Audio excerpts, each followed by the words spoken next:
It's time for the Douglas Coleman Show. Mr. Smooth and Savvy is joined by guests from all walks of life, from the entertainment industry to authors to political and social commentators, the famous and not so famous, the controversial and the light and fluffy. We have it all. Now, here's Douglas Coleman.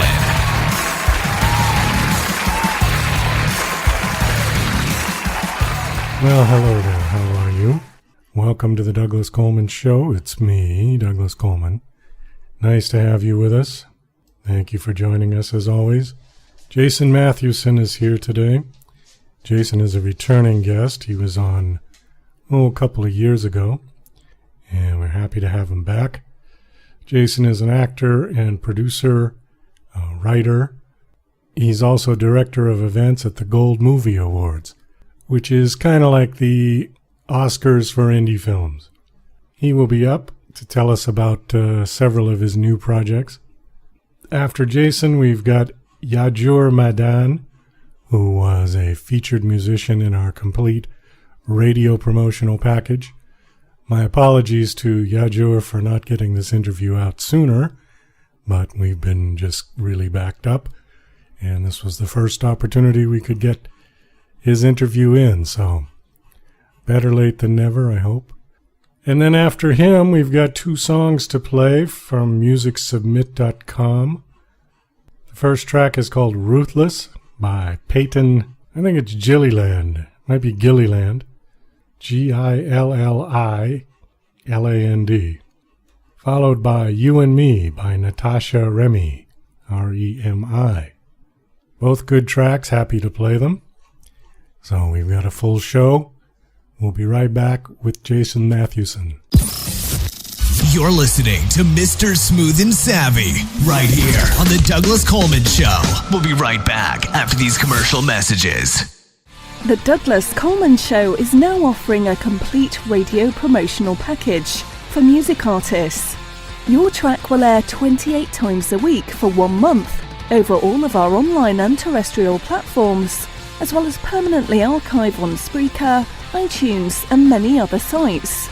Your profile will also be featured in our featured music artists page on our website. With this package, you will also get a 15-minute interview on our show to promote your latest single, EP, LP or upcoming gig. Similar packages like this can run hundreds of dollars and often are subscription-based. Our package has a one-time fee of just $49.99. Please go to douglascolemanmusic.com/CRPP. That's douglascolemanmusic.com/CRPP for complete details. Let's work together to get your music heard. DJC Music and DJC Productions are pleased to announce a brand new website. We have started a listing website for radio show hosts as well as potential show guests. This is a meeting site where hosts and guests can come together. Show hosts can list their show and types of guests they're interested in booking. Potential guests can list their talents, bio, accomplishments, or anything they feel makes them an interesting radio show guest. There are no recurrent payments, only a one-time $5 listing fee. Your listing will stay up until you decide to cancel.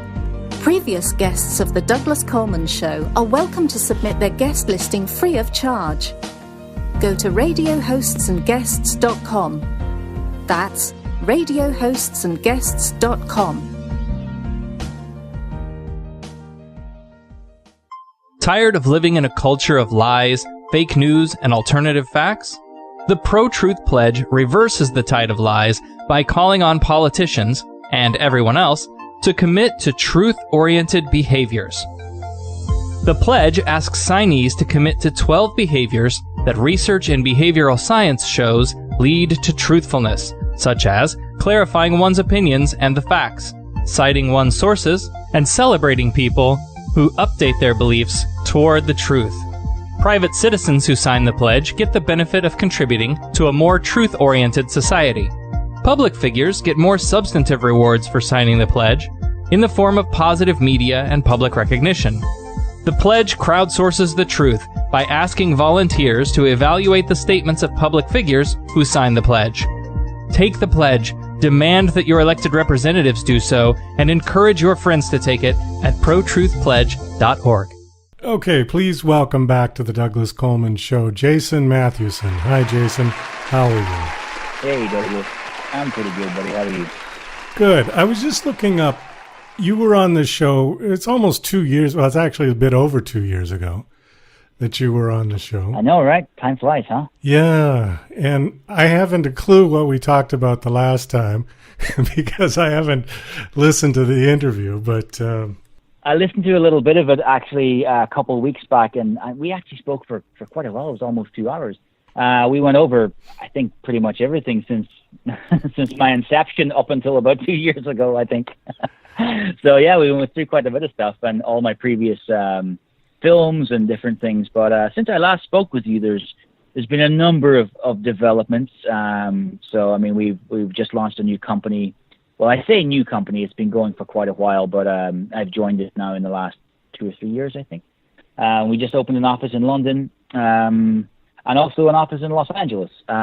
So yeah, we're potentially thinking about opening one in New York as well now, maybe next year. And yeah, we just set up our own brand as well, which is the Gold Movie Awards, which is a film and television awards ceremony, which is now in its coming up to its 4th year. So the January 9th, 2020 will be the fourth installment of the Gold Movie Awards. Let's go back to the company you were talking about. You said you have one in Los Angeles, one in London, and possibly one in New York. What is that? So it's our production company. Myself and my business partner, Malcolm Recalchi and Anthony Rialone, which are two of my Italian associates. The company's called the Old Film Farm, and it originated in Italy. Then I joined the company on the board of directors a little over 3 years ago now, I think. And we opened an office straight away in London, and then last year one in Los Angeles as well. So yeah, we're considering opening one in New York as well, but that's not currently necessary just yet. So when that arises, I think New York will be the next one. But for now, London and LA. And we also have an office in Venice, Italy as well, which is where the company originated. What exactly does the company do? So it's a full-service film production company. So we make our own movies, television shows, but we also make content for different clients, whatever they need, really. So it could be anything from documentaries to music videos to, anything really, anything in the visual medium that's needed. And we also just opened a branch of the company there earlier this year. So we are one of the first companies in the UK and therefore one of the first in the world to implement virtual reality in a linear medium that of film, opposed to something that we're quite used to, I think, at this point. We're using virtual reality, or most people are, I think, at least familiar with virtual reality, or OR, which is augmented reality. And generally those things are delivered in the way of video games and gaming content at the moment. But we're developing a number of ideas with a company in Los Angeles called Amaze to try and deliver, or to try and figure out a way to deliver virtual reality content in a linear, message and linear storytelling, like a movie or like a television series. But given that our brain spans and our attention spans is only about 20 minutes long, and also the fact that while you're in a virtual reality, it's quite, it's quite brain heavy, if you will. It's not something you can just sit back and kick back like a movie and switch the brain off. This requires you to be at full attention at all times, which is quite draining. So we're trying to figure out a way of overcoming that hurdle. So, we have the A and the C, if you will. We're trying to figure out the B now. So yeah, that's sort of where we're at the moment with that. But it's really exciting, actually. It's been implemented quite a lot here in London, actually. We're working with a number of companies outside the film industry, whether that be real estate or the nightlife entertainment sector, whether it be nightclubs or bars and things, who want to offer their customers the opportunity to have a virtual tour of their club or of their property or whatever the case is. And we actually we've struck a deal with Google at the moment as well. So anyone in the world currently can take a walk down any street really in the world on Google Maps or Google Earth. However, you can walk up to the front door of, say, a Starbucks, for example, but that's as far as you can go. However, with our system, you can literally walk into the building like you would in physical reality and have a walk around. And that becomes really a great marketing tool if you're a real estate company, for example, and if you're, say, living in Colombia and you're thinking of a move to Los Angeles, well, it's not really feasible to just pop over and have a look at a bunch of houses. But this way you can. You can absolutely. You can walk down the street, check out your neighborhood, walk up to the house and go right inside and have a look around and make a decision whether or not that property is for you or not. It also works really well with big construction companies. So as you can imagine, these big, massive skyscraper buildings in the likes of New York or London or whatever, those are designed by a multitude of architects all around the world. And each one of those have their own little piece of the building that they do. So to be able to allow these folks to communicate and to be able to see their work literally in real time and materialize in front of themselves, we can map out the building and they can have a walk around it digitally, of course, and decide if their design's working for them or if it's not, or how they're going to alter it accordingly, depending on what it is the final outcome is going to be. So for those reasons, it's really, really great. And I really think it is the future of marketing. I don't exactly know how that's going to be implemented just yet. That's what we're trying to figure out. But I do believe it is the future for sure. Certainly of marketing outside of the film industry. I don't know if it's quite going to catch on in a movie sense. I don't honestly know if that's going to be a thing, or if maybe in a couple of years and maybe 4 or 5 more installments of the virtual technology, maybe it might be then. But I don't think we're quite there just yet to be able to take the customer or the person or the audience on a virtual tour through a movie of 90 minutes. I don't think we're quite there just yet. But so that's one part of what we do at the company. And of course, the entire reason of setting up this company, the entire reason for myself becoming a producer is because both myself and my business partner, Marco, we felt that the stories that were being told, that the scripts that are being written were really not very diverse at all. The storytelling was quite closed. There wasn't anything exciting happening. Certainly not in the film world that lives within the studio system. That's quite boring. I think most people can understand that. So we decided that we wanted to tell our own stories, to write our own scripts, make our own movies, our own TV shows, and that's exactly what we've done. And now we don't need, I wouldn't say we don't need anyone's help. We certainly do, but we don't need to be told what to watch or what films that we can be in. As an actor myself, I found that my castings were getting really, really one-sided, really seriously one-sided. And I didn't like that at all. They were saying that, you're the bad boy, you're the boyfriend, you're the whatever. And sure, okay, maybe I am that, but I'd like to think that I'm a little more than that as well. So those are the reasons sort of why we set up the company. Those are the reasons on the face of it, of course. And then a little over 4 years ago, we decided to set up our own brand, which is the Gold Movie Awards. And that's been just, oh my God, that's been growing so fast and so quickly. It's eye-watering how quickly it's growing, which is great. Don't get me wrong, we're so delighted, but it's a lot of work. It's a lot of work. Okay, let's stop there for a second. We'll go to the Gold Movie Awards in a second. I did want to ask you one question about your production company, because I get an awful lot of writers on this show. Are you guys shopping for content in terms of somebody could come to you with a script and say, I want to get this made?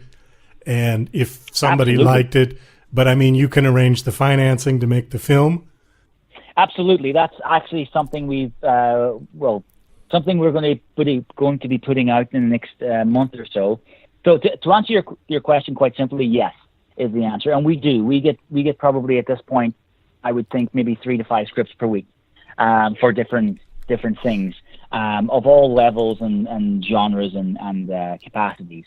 And if we feel there's something in there that is really great writing, or really great storytelling for whatever reasons, then yes, absolutely, we will speak with a writer or with a filmmaker and help them realize their vision. And we have the contacts now to not only secure the finance, but also the distribution, the sales and pre-sales and all that kind of stuff, as well as we've through the Gold Movie Awards and through ourselves working in the industry, and myself as an actor for 20 plus years working in the industry. We have really good contacts now with the other film festivals around the world, the major ones, like Cannes, Tribeca, Sundance, etc., and also with certainly most of the major actors around the world. And of those that we don't have a contact with, we know someone who does. So we can pretty much, within reason, and of course, nothing can be guaranteed in this game and most games, but we can certainly, we do have the contacts to put what's necessary together if we believe that the project is worthy of our time, of course. And to be honest, at the moment we have ourselves, I think we've got something like 15 different projects at different levels of finance and different levels of completion. So at the moment our plate is as full as it can be. But what we are going to be offering, and the reason for setting up the Gold Movie Awards, and not to go on to that just too quickly because I know we'll get there, but the reason for that, the sole reason for setting up the Gold Movie Awards, was Marco and Anthony and myself sat down, like most good things, over a cold beer one evening and decided that, you have these major festivals, the Oscars, the Academy, BAFTA, Sundance, all these different ones, Cannes, etc. And as great as they are, and as big and powerful as they are, that's great in one sense, but to the upcoming filmmaker who may not be as well versed in this industry as he or she would wish to be, it can be quite daunting. Because if you have a movie and you think, okay, right, I want to get this to the Oscars, where does one even begin? Because they have 50 departments, hundreds of staff. Like, where do you even begin? So the reason we set up the Gold Movie Awards was to give back to the independent film community as well as the seasoned professionals. And we're doing that in a number of ways. And one of the ways we're doing that is in the next couple of months, what we'll be doing is we'll be putting out on our website, which is www.thegoldmovieawards.com. We'll be putting out a submission in which short filmmakers can submit to us their ideas. We will choose one idea, and we will supply everything that filmmaker needs to make their film. And we'll give them a budget of up to £10,000. We'll give them full access to all of our crew, equipment, post and pre-production services, everything they need, distribution, finance, etc., all that they need to produce their movie. And then because we also run and own the Gold Movie Awards, we will put their film into contention for an award at the festival, and also send it to the other major festivals around the world, with which we have a really good relationship now because of our track record, which has been, I don't mind saying, it's been pretty damn good. I mean, our first year we found a movie, from all the chaos that's out there, we found this movie called The Silent Child. It got our highest award. A couple of months later, it got an Oscar. Last year, we found another movie called Madre, and again, a couple of months later, it got an Oscar and a BAFTA. So our track record's pretty good at the moment, and because of that, I think maybe that's a big part to play in the fact that the Academy and the BAFTAs are now on a bi-weekly basis, I'd say, in contact with us, and we have a really, really great relationship with the directors of both those festivals. So yeah, so it seems to be going in the right direction. Okay, so the Gold Movie Awards is the independent sort of version of the Oscars. Is that how you would describe it? It is, but we don't only accept short movies. We accept everything. I mean, like this year, for example, we have a movie with Mel Brooks. Last year, we had one with a movie called Lucid by a wonderful young director. I would highly recommend you look him up. A guy called Adam Morris. The movie starred Billy Zane from Titanic, of course, Sadie Frost, and a number of really big actors over here in the UK. And of course, Billy and Sadie were in attendance at the Gold Movie Awards just passed in January of last. And as well as a number of other big name celebrities from Helen Mirren, Judi Dench, and Stephen Fry, and a bunch of folks. So yeah, it's been going really well. But we don't only, as I say, accept shorts. We accept features, shorts, documentary. I mean, we have 21 categories across all genres and content type. So, if it's good enough, if our judges accept it, then that's it. That's the only requirement. It's got to be well made, of course, and it's got to be award worthy for whatever reasons. And there's no stipulations, there's no cutoff or requirements that one can't meet. We're open to all great content and award the filmmakers accordingly. So what is your role in the Gold Movie Awards? What do you do? So, like myself and Anthony and Marco, I'm the co-creator. I'm the director of events and also the host as well. So I host the Red Carpet Gala, the ceremony, which is live from London every January. This next year is going to be January 9th. We come live from literally the world's oldest cinema, literally the oldest cinema on the planet, the Regent Street Cinema on Regent Street in London, which is the very first ever movie picture house in the world, which is an incredible venue. It's the most beautiful, beautiful place. And the guys over there at the Regent Street Cinema, David Vassar and Kerry and Lindsay Bowden and all those guys, they've been just, I honestly couldn't thank them enough. They are a very big part of the success that we've been enjoying. I mean, it's not us. It's we, of course, put it together, but without their help, it's a team effort. And I know that might sound super cliche, but it really, really is. And of course, the press that we've been getting, I mean, we've had the most incredible press, from Vanity Fair to the Hollywood Reporter to the Daily Mail, the Sun, and everything in between. It's just been amazing, and that is in no part less down to our amazing publicist and press office, London Flair, and specifically Catherine Lynn Scott, who's been just a delight to work with. And in fact, I've just been speaking to her earlier today, and we have some really nice things planned for next year, and some really big news coming soon. And unfortunately, I can't just say quite yet what that is, but we've got a really big one coming. We'll be hopefully announcing in the next couple of months. But I'm sorry. Stay tuned for that one. What was the name you just mentioned very quickly? Which one was that? Catherine Lynn Scott from London Flair? Oh, Catherine Lynn Scott. No, because yes, I'm friends with an actress named Catherine Lee Scott, who oh wow, okay, who was in all kinds of films in the 70s, and there was a TV show in the 60s, and I thought you mentioned her. No, okay, close, but not quite. No, Catherine's she's a publicist from London. She's one of the main publicists for the Academy. She's over at the Oscars every year, and she's super awesome. So with all this going on, are you still acting? You don't have time. Oh, absolutely. Now. Yeah, you do? Absolutely. No, I just finished a film actually called Downward Motion, cowboy film. So we shot that in Spain a couple of months back. A cowboy? In post-production at the moment. Yeah, it's a Western. It's a really, really awesome Western film called Downward Motion, in which I play the title character, or the lead character, I should say. I was dragging my ass through the deserts of Spain for a couple of weeks. And it's really good. That was really nice to do, and we had an amazing crew on that one as well, and amazing producers. That one's backed by the London Film School in London, obviously. So that one will be out pretty soon, and we'll be sending it around to all the festivals as well. And we just done a movie as well called Family Matters in Northampton, which is a city in the north of England, for your listeners who may not know. So that's also coming out soon. And I think I've maybe 6 or 7 films done this year already. So no, by all means, I'm still first and foremost an actor. I always have been and always will be.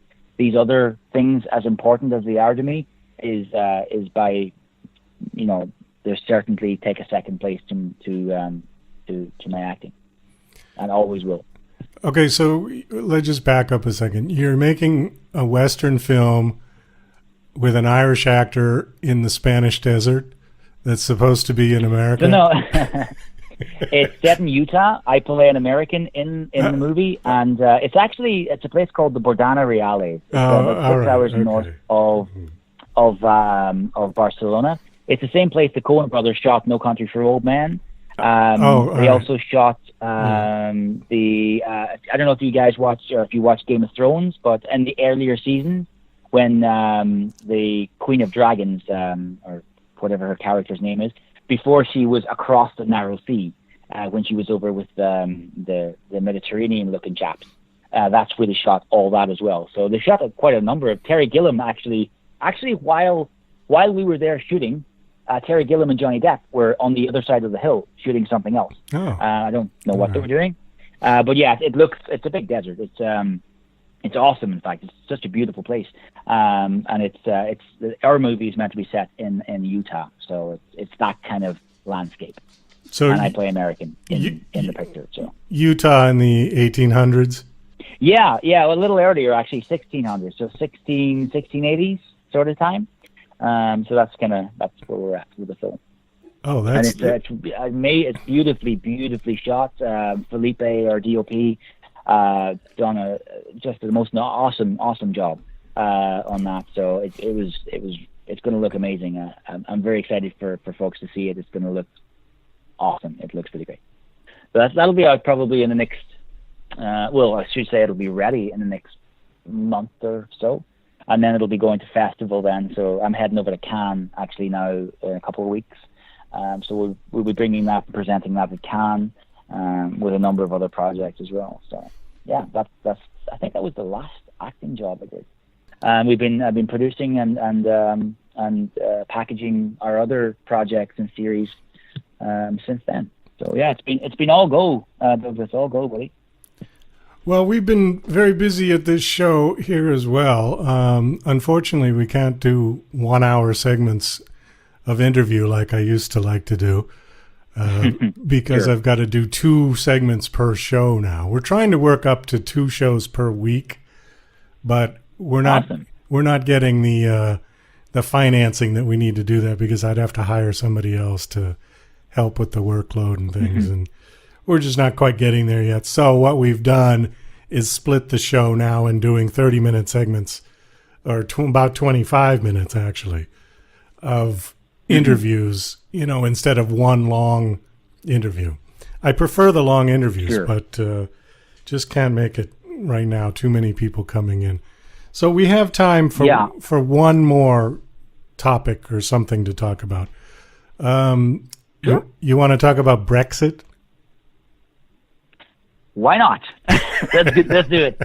Let's do it. The reason I bring up... Oh, my God. The reason I bring that up... Don't even begin. Because a lot of Americans are very confused about Brexit and what's going on with it, and particularly the Irish border issue.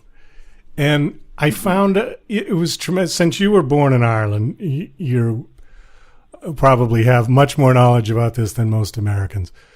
But a lot of Americans did not know that the Republic of Ireland is not part of the UK. And absolutely not. It's a completely different entity. There's no queen over there. The British have no control, and it is part of the European Union. I assume that in the Republic of Ireland you use euros as your currency? We do indeed. Okay. So now Northern Ireland is part of the UK, and... It is, yes. The whole issue, basically, to make this short, is that if the UK pulls out of the EU, there could be a potentially hard border between the Republic of Ireland and Northern Ireland again, which nobody seems to want because of the feud that was going on for forever back in the, particularly the 60s and 70s. So tell me what your opinion is about this whole mess and why, and do you think it's going to get solved at all? Oh my God. Brexit, that is such a layered question. Simple answer is, I think like most rational thinking people, are completely against the whole Brexit thing entirely. I think it's just one of the stupidest moves that the UK's made in potentially their entire history. It's ridiculous. It's absurd. But to answer your question about the border in Northern Ireland, yes, first and foremost, The island of Ireland is made up of 32 counties, which is a county is basically like your states. So we have 32 counties, 6 of which in the northwest corner is considered Northern Ireland and is controlled and governed by the British government. Right. And they are like a little piece of the UK. Now, there's been a lot of talk over here with the whole Brexit thing, and originally we were meant to leave in March 28th, I believe. And then Theresa May, that delightful individual, she couldn't figure her shit out. So they pushed it back to May 22nd, and now it's just been pushed back to like October 6th or something. I honestly believe that the pushback will just keep continuing and continuing and continuing. I don't honestly believe that there'll be any firm movement for a foreseeable future, which I hope is the case, because the fact is that when there's no debate anymore, Britain is leaving. That period. That's it. There's no talk. They're leaving. That's a fact. It's just a matter of when they leave. So I do hope that this pushback continues and continues and continues for a long time. I don't really want to see Brexit in the newspaper every day for the next 3 years because we're sick of looking at it. However, staying in for even bad reasons would be better than leaving at all. But to answer your question about the border of Northern Ireland, there's been so much animosity and conflict in Northern Ireland for such a long time that no representative, no government official, no one is going to want to be the person that put a hard border back in Northern Ireland. No government official is going to want to be the guy that done that. That is political suicide for anyone who decides to put a soldier back on a street. And also, I mean, this is only my opinion, so don't, take it with a pinch of salt.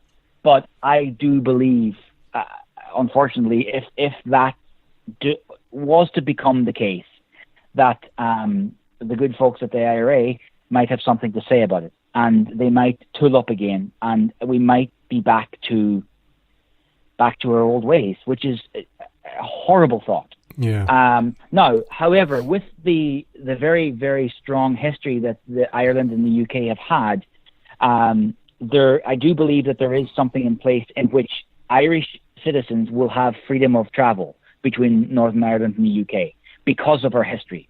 I mean, it's a fact right now. I mean, my family are still in Ireland. My brothers had to file for a green card, just like your green card, but slightly different, to be able to have free travel across the border and without to be, impeded on their travel. So that is a real thing. That's happening. In fact, it's happened. And my brothers Shane and Christopher, I believe, already have their cards. So that's a fact. Will there be a hard border? Will there be soldiers with guns in the street? I don't know. I hope not. I pray to God that that's not the case, because I don't see there being any upside to that. In Britain, however, in the mainland of Britain itself, it's a much worse thing. People don't understand, and people don't even see what is already happening in London, like any major city, Los Angeles, New York. I mean, you can imagine if there was a depression again in the States. Let's hope that never happens. But it's the little towns and villages and smaller cities. Those are the ones that are going to be affected. Major metropolises, Dallas, New York, Texas, Chicago, those will be fine for the longest time because they're big, powerful cities. Right. You won't really see a difference. Same as in London. You don't really see a huge difference. However, step outside the boundaries of London for even a second, and it's the worst thing. The smaller cities, like Swansea, I spent quite a while in Wales. My girlfriend is down here. I spent quite a lot of time in Wales. It's a beautiful part of the world. But Swansea part of it is boarded up. I mean literally boarded up. Like there's there's companies going out of business like it's a new fashion. It's really terrifying to see. And also as a filmmaker, I've even noticed in the last year or so, because we attract a lot of our finance from Europe and from South America and from the United States and from different places. And a lot of these people who have had no issue at all over the last years giving us, large amounts of money to produce movies and so forth are now holding back because they don't know what the outcome of Brexit is going to be. And also, Spain, during the recession, Spain was building cities and major towns at a huge rate. And now and for a long time, they've been abandoned, literally abandoned. So Spain is offering major, like Fortune 500 companies and major companies in the UK that make London the European hub of the world. They've been offering them refuge in their country. Come to Spain, we'll give you a city, literally, we'll give you a city. We'll give you everything you need. We'll give you the ability to operate your business in the English language, and none of your staff will require visas, which is exactly what they all will require in London. So a lot of these companies are pulling out of London. And I can assure you one thing now, London is the lifeblood of the UK. If that stops, it's going to be a dark time, I'll tell you that. It's going to be a very, very dark time.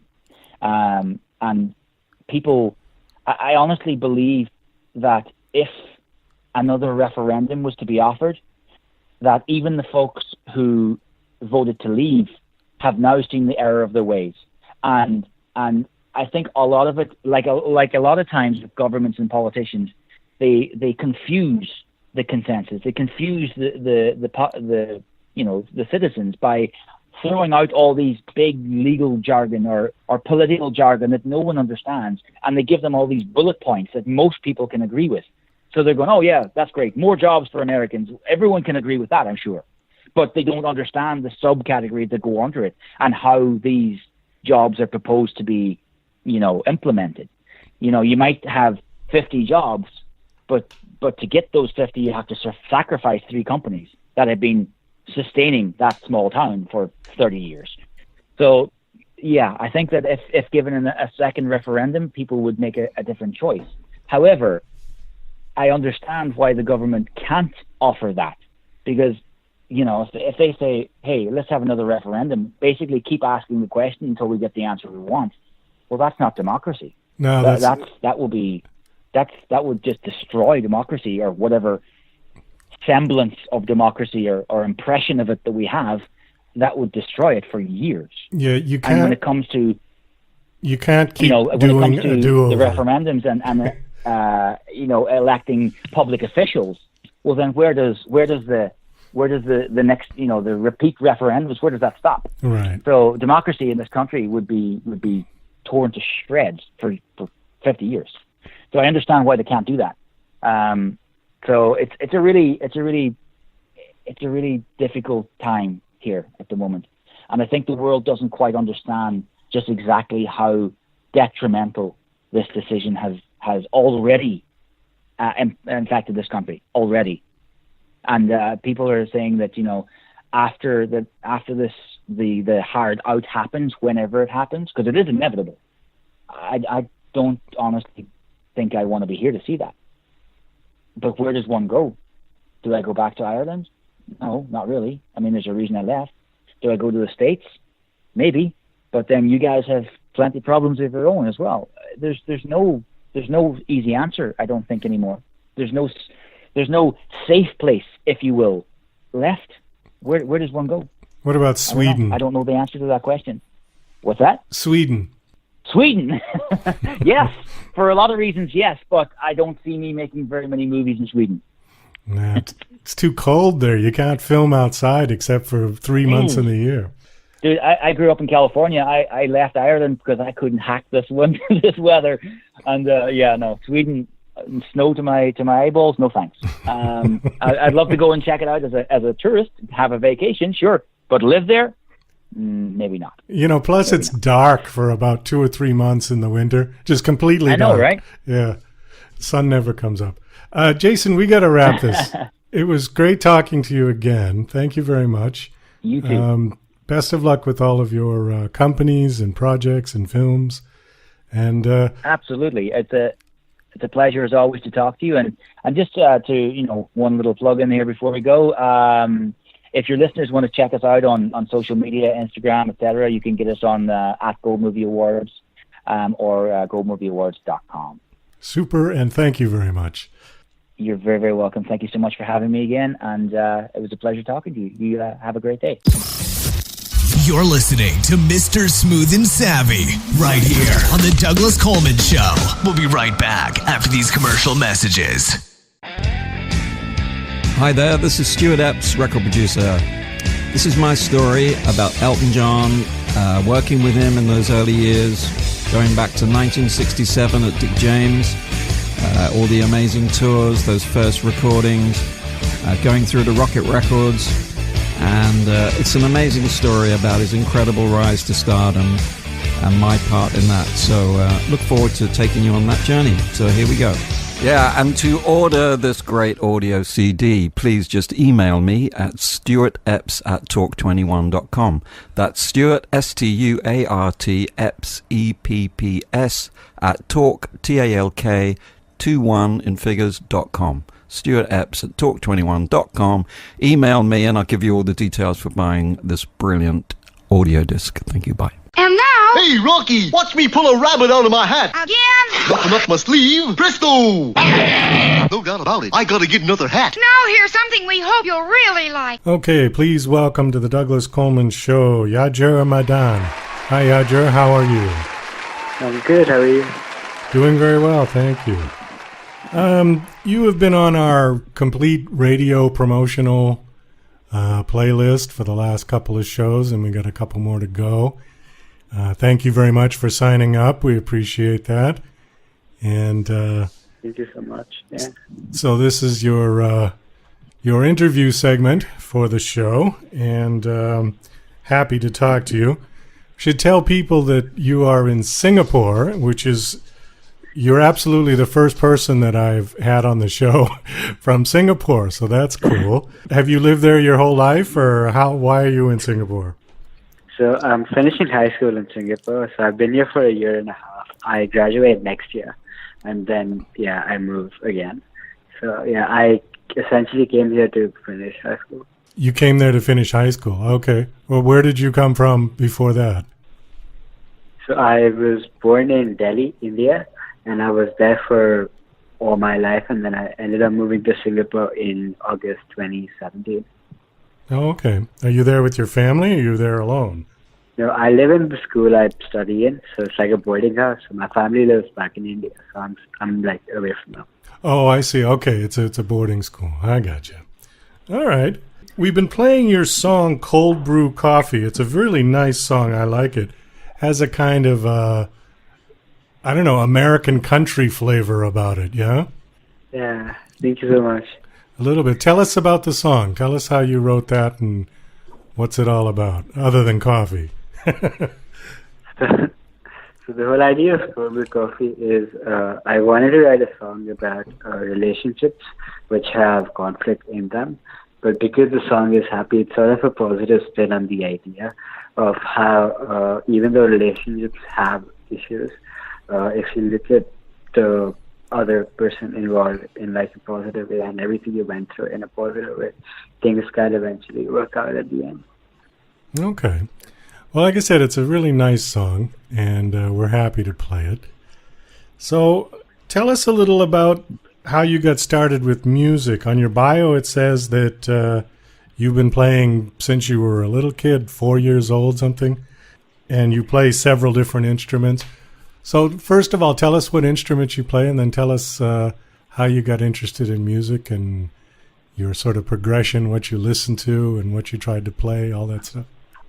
So I've been doing music since I was 3, 4, and it was because I was in India. I learned Indian music, and so Indian music has like a lot of varieties. So I'm able to play any percussion instrument that belongs to the Indian part of music.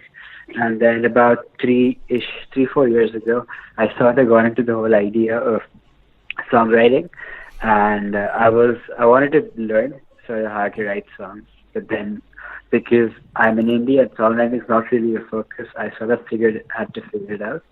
And then, I wrote a lot of songs. I learned to YouTube how to play the guitar, and then eventually worked my way to being able to perform with the guitar and being able to releasing and performing my own songs. Okay.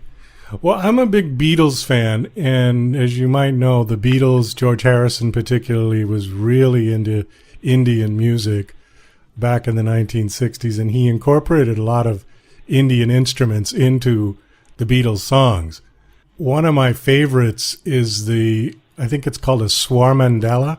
Is that right? Am I pronouncing that right? It's like an Indian harp. Yes. Now, do you play any Indian instruments like sitar or? Yeah, I play the tabla. The tabla, okay. And and anything percussion related, I can work my way to it. My mom was trained with playing the sitar, so that's sort of where the whole music. That's why she was quite interested in having me learn music from like a young age. So, what sort of Western music do you listen to?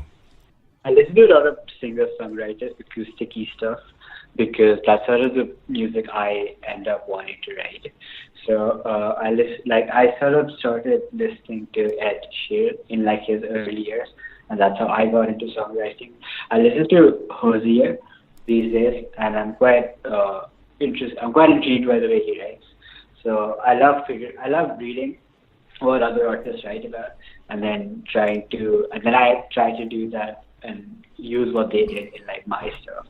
And then I listen to Ed Sheeran, I listen to Hosier. Recently I've been listening to a lot of Queen, not just because of like the whole Bohemian Rhapsody, the movie, but like generally I felt like now I was sort of old enough to be able to appreciate the music from back then. And it does like the music I listen to does differ a lot, and I feel like it helps in my writing as well. So, did you see the movie Bohemian Rhapsody? I did watch the movie. Yeah, it was amazing. It was amazing. Did you like it? Yeah, I just watched it a couple of weeks ago. I really enjoyed it. Freddie Mercury was an amazing singer. Nobody like him. I don't think there's ever going to be anybody like him again. Yeah, definitely, yeah. Type of music that he wrote. So how many songs have you written now? How many have you put out and how many have you written? So in terms of like release stuff, I released an album last year, my first one, which had 10 songs, and then I had a bunch of small stuff like before that. But in terms of writing, I don't have a number because like I'm like, as far as I know, it's in like 3 years it's been more than 2,000 songs-ish like written, and then I end up choosing the best ones and then recording those for like the record. 2,000 songs? Yeah, definitely. Oh, that's your wish. Oh, okay. All right. Well, that's certainly a lot of songs. That'll take you a while. So what are you doing musically now? Are you playing somewhere, or what are you doing to promote your music other than coming on my show? I'm releasing another song very soon, and I don't know when, so very soon.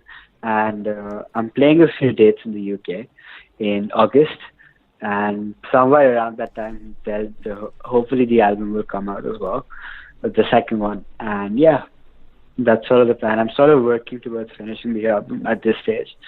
And once that's done, I'll figure out how the release for the album will work. But I'm definitely performing a lot towards the later half of the year. You said you're going to the UK when? In August. In August. Okay. Where in the UK are you going to be? I'm playing a festival, the Shuttle Shuffle Festival in Bradford. I'm playing in Sheffield, in London, and hopefully a bunch of other places. It's not like all planned out yet, but I'm working towards it. So hopefully in the next few weeks it'll all be sorted out. Okay. Have you been to the UK before? I have, but only for like vacation. Oh, okay. All right. Well, it should be good. I mean, I think the music scene is really very good in the UK. And I know that outdoor festivals there are a big hit because especially good, you're going in August because the weather will be much better. If you went in January, you probably wouldn't have anybody sitting there because it'd be cold and raining. Okay, your first album was called Freckles. Why is it called Freckles? It's a cute name, but the whole idea of freckles was like I think freckles as like a physical feature for some people can be considered very attractive, and some people dislike the fact that someone has freckles. So the whole idea of the first album was being able to appreciate like the small things in everyone. Oh, okay, I get it. So, beauty is in the eye of the beholder. Yeah, essentially, yeah. Okay. Well, that's a good name. Yeah, I like that. I know what you mean, though, because some people have a big issue about having freckles. They don't like them, and they go to have them lasered off, and and other people, like you said, they look good in them. You know, Howdy Doody look great with freckles, I think. Absolutely. Okay. So when is your next release coming out? Do you have another one that's coming soon that you want to promote? Yeah, the second single from the second album, it's gonna be in the next month, hopefully.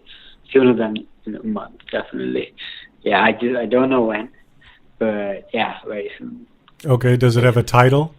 The song's called Just Friends. It's not confirmed yet, but as far as I know, that's the single. And yeah, it's one of the favorites from the album for me, definitely. So yeah, I can't wait for people to hear it. Just Friends, you said it's called, yeah? Yes. Okay, great. Well, we'll look forward to that. Give people your website so people can come check you out. So I have an Instagram, Yajur Madan, YAJURMADAN, and there's a link in that. And I don't remember the URL for my website because it's a bit iffy at the moment. There's been like a few issues with the website, but there's a link on my Instagram through which people can access my Spotify, my iTunes, everything else. So yeah. Okay. So it's Instagram, and they can search Yajur Madan, YAJURMADAN, and go to Instagram.com, and they'll find you. Okay, super. All right. Well, listen, I'll let you go. I know it's really late in Singapore, so thank you for staying up and coming on the show. Best of luck with everything, and thank you so much. I hope that your next single comes out and does very well. And good luck in the UK. Thank you so much. Thank you so much. Are you an independent musician? How would you like to have your songs played on hundreds of radio stations just like the one you're listening to right now? Join MusicSubmit.com and we'll promote your music to radio stations and blogs in your genre. It's free to set up your account, and we guarantee your music will be considered for airplay by radio stations worldwide. Why not sign up today? It's free. MusicSubmit.com. Radio promotion for indie musicians.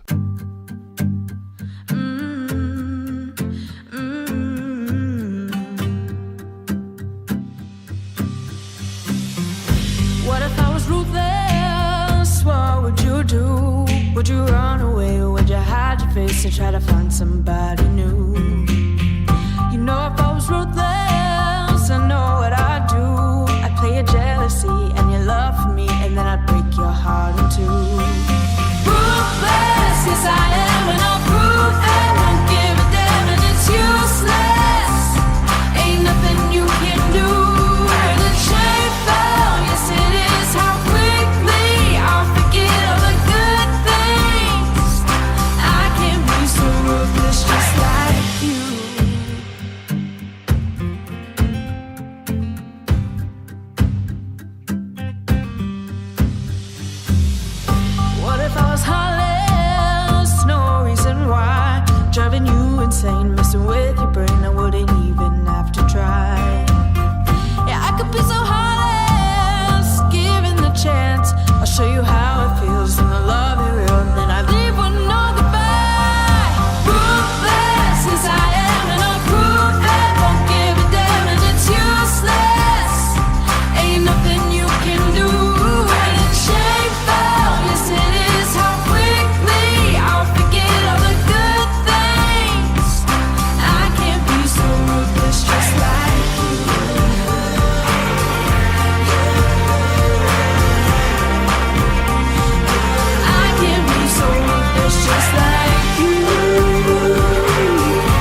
picked me up, pocket full of pennies.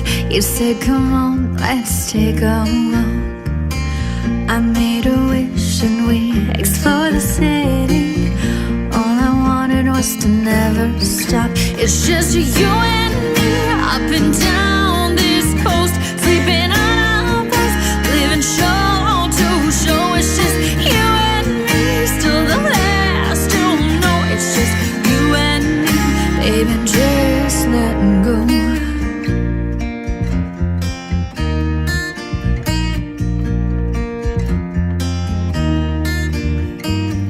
You picked me up, it was 3 in the morning, holding my hand so I'd be okay.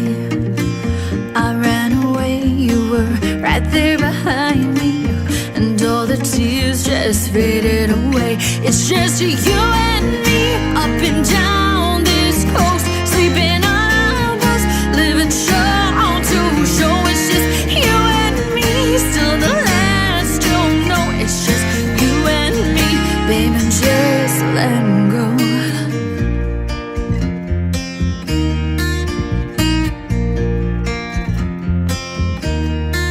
It's just you and me in my imagination. Just you and me, baby, you and me. Just you and me in my imagination. Just you and me, baby, you and me. You and me, up and down this coast, sleeping on our bus, living show to show. It's just you and me, still the last to know. It's just you and me, baby, just let me go.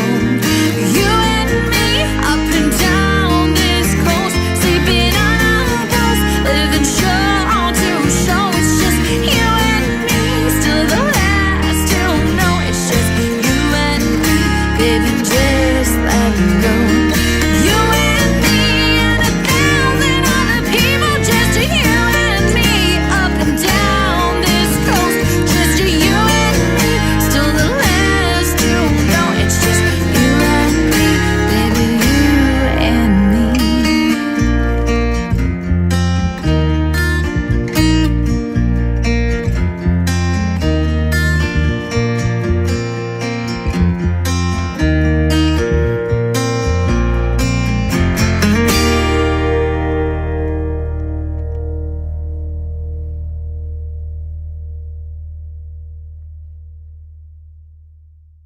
Well, that's about all the time we've got for the show today. I want to thank my special guests, Jason Matthewson, Yajur Madan, and thank you to Peyton Gilliland, and Natasha Remy for their music.